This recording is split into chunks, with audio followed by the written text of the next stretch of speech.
Buenas noches y bienvenidos a Directo América, edición nocturna. Yo soy Jorge Hurtado y estaré acompañándoles durante las siguientes 2 horas con toda la actualidad global. Aquí les presento nuestros titulares.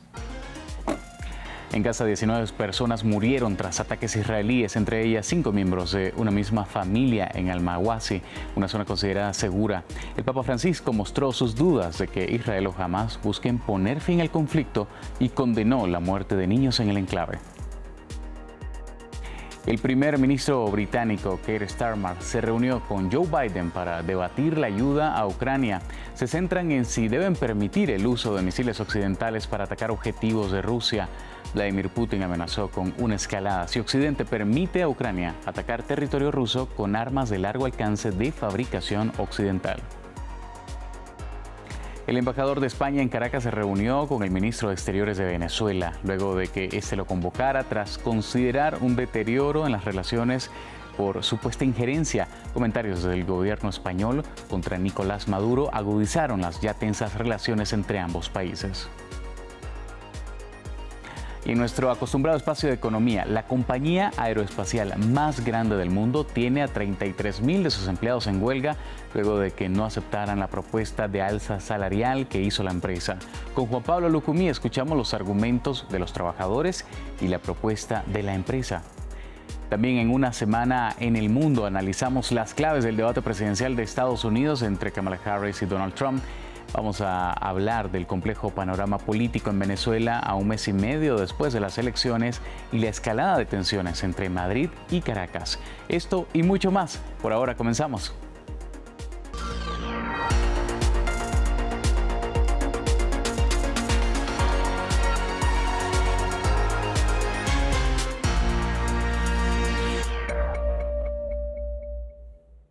Usted se puede sumar a la conversación a través de las redes sociales usando el hashtag DirectoAmericaF24.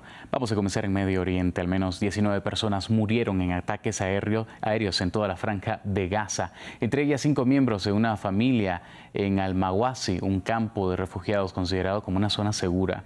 Por otro lado, las familias de 5 palestinos muertos en un ataque aéreo en Cisjordania realizaron sus funerales.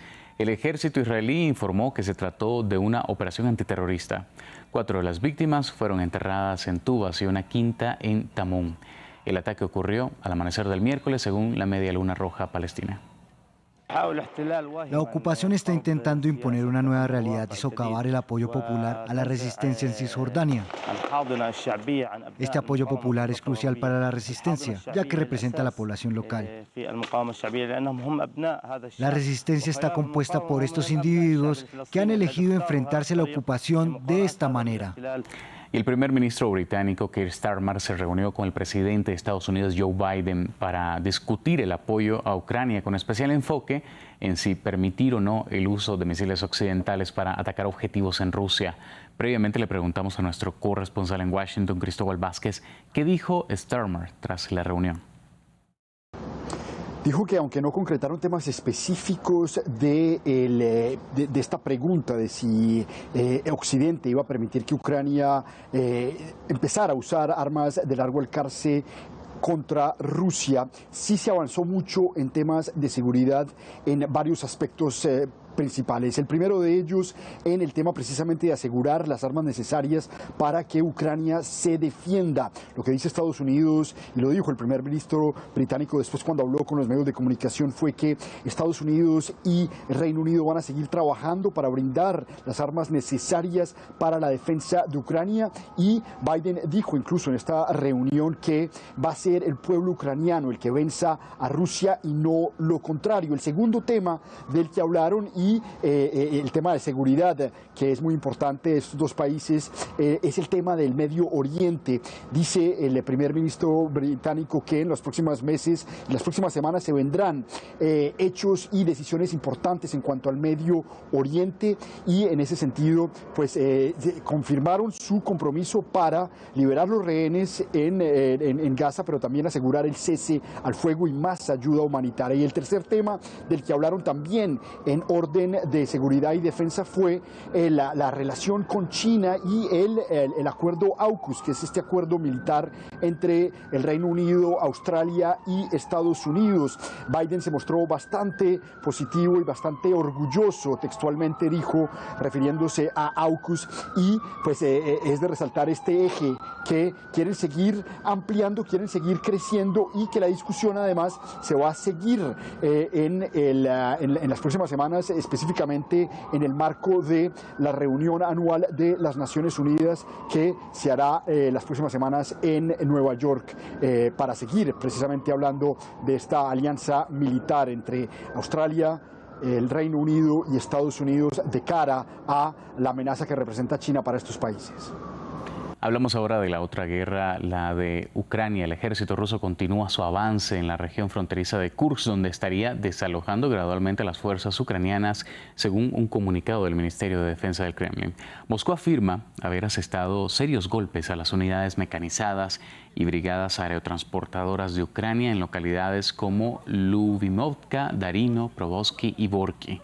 Hoy se conoció que 49 prisioneros de guerra fueron devueltos desde Rusia hacia su natal Ucrania a través de la frontera con Belarus. El grupo estaba conformado por combatientes de la batalla de Azovstal en Mariupol, soldados, guardias fronterizos, policías e incluso civiles, entre los que se encontraba una niña. El presidente Volodymyr Zelensky no aclaró si se trataba de un intercambio de prisioneros. Ahora seguimos en Cuba porque la isla enfrenta una grave falta de agua. Más de 600.000 cubanos sufren problemas de suministro, es decir, 1 de cada 20 personas no puede acceder fácilmente al líquido. Una situación provocada por la antiquísima infraestructura y la escasez de combustible en un país sumido en una larga crisis económica. William Guessow nos cuenta más. Conseguir agua, una lucha diaria para cientos de cubanos. En la isla de más de 10 millones de habitantes, unas 600.000 personas sufren problemas de suministro. En La Habana, la ciudad más afectada, los residentes como Leonardo tienen que racionar el escaso líquido. No hay donde cargar agua. La situación se nos hace muy difícil también, porque en el caso de los edificios, cargar agua a un tercer, cuarto piso es más compleja la situación. Sería todos los días entonces.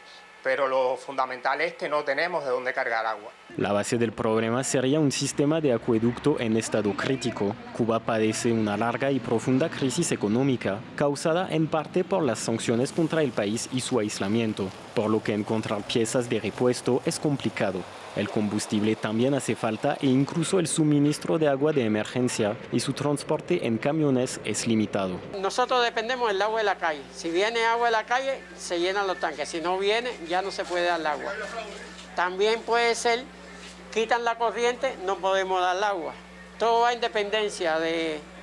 Juega una cosa con la otra, ¿entiendes? Cuba busca recuperarse de la crisis causada por la pandemia de COVID-19. La situación económica actual es considerada por algunos expertos como una de las peores desde la revolución de Fidel Castro en 1959. Cambiamos de tema. El presidente saliente de México, Andrés Manuel López Obrador, anunció que el próximo 15 de septiembre promulgará la nueva reforma judicial que permitiría que a partir del año 2025 los jueces, los magistrados y miembros de la Suprema Corte sean elegidos por voto popular. La iniciativa ha desatado controversia. López Obrador argumenta que será crucial para combatir la corrupción y la impunidad en el sistema judicial, mientras que sus críticos sostienen que amenaza la separación de poderes. Vamos a analizarlo así con Laila Manilla, es vocera de Jóvenes a Favor de la Reforma al Poder Judicial. Laila, bienvenida, ¿cómo estás? Muy bien, muchas gracias por el espacio y bueno, aquí vamos a estar para platicar. Bueno, quiero iniciar. ¿Cómo consideras que la elección popular de jueces y magistrados podría fortalecer la democracia allá en México? Lo primero es que la elección de jueces y magistrados mediante voto popular haría más pública la vida pública de este país. Hoy por hoy las y los mexicanos tenemos el derecho y la capacidad de elegir a nuestro poder legislativo y también el ejecutivo, y yo creo que también estamos listos para elegir a nuestro poder judicial.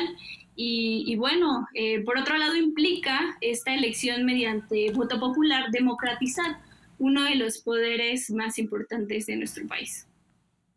Pero la ONU, Human Rights Watch, Estados Unidos, Canadá, y entre otros advierten del riesgo de una intromisión del Ejecutivo o de actores ilegales en las campañas electorales de los jueces. ¿Cómo responderías a las críticas que argumentan que la reforma podría politizar el sistema judicial? Sí, lo primero es que esta reforma también propone muy claramente la prohibición de financiamiento público, partidista y de privados en estas elecciones, en ese proceso de campaña.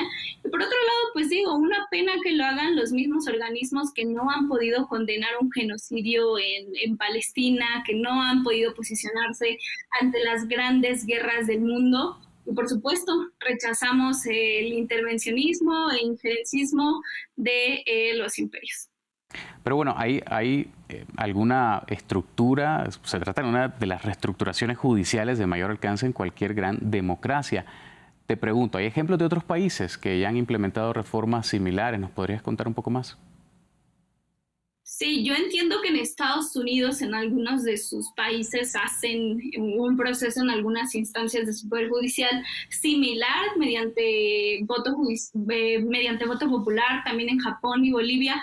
Pero más allá de eso, o sea, aprovecho la pregunta para decir que también esta reforma propone otra serie de cosas que nos parecen muy importantes, como la eliminación de estos grandes privilegios que tienen jueces y magistrados que alcanzan pensiones vitalicias mayores a 180,000 pesos al mes. Al mismo tiempo, estos sueldos ilegales que tienen, porque la ley en México establece que el sueldo del presidente es el tope de los sueldos de los funcionarios públicos, y bueno, hoy por hoy jueces y magistrados tienen sueldos superiores a esto, lo que los vuelve ilegales. Al mismo tiempo, otra gran propuesta de esta reforma es que quien preside al Consejo de la Judicatura, órgano encargado de la vigilancia y de también la administración de la disciplina y carrera judicial, no lo presida la misma presidenta del Poder Judicial, que hoy por hoy lo vuelve juez y parte. O sea, cómo la propia ministra se va a castigar a ella misma. Lo hemos visto, hay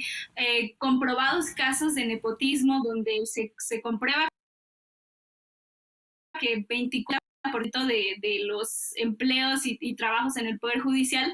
Y bueno, ahora habrá un tribunal de disciplina judicial, un órgano encargado de investigar las carreras judiciales de los funcionarios del Poder Judicial y al mismo tiempo castigar a las personas juzgadoras, porque nos han demostrado con hechos que se equivocan también las personas juzgadoras y merecen su sanción correspondiente.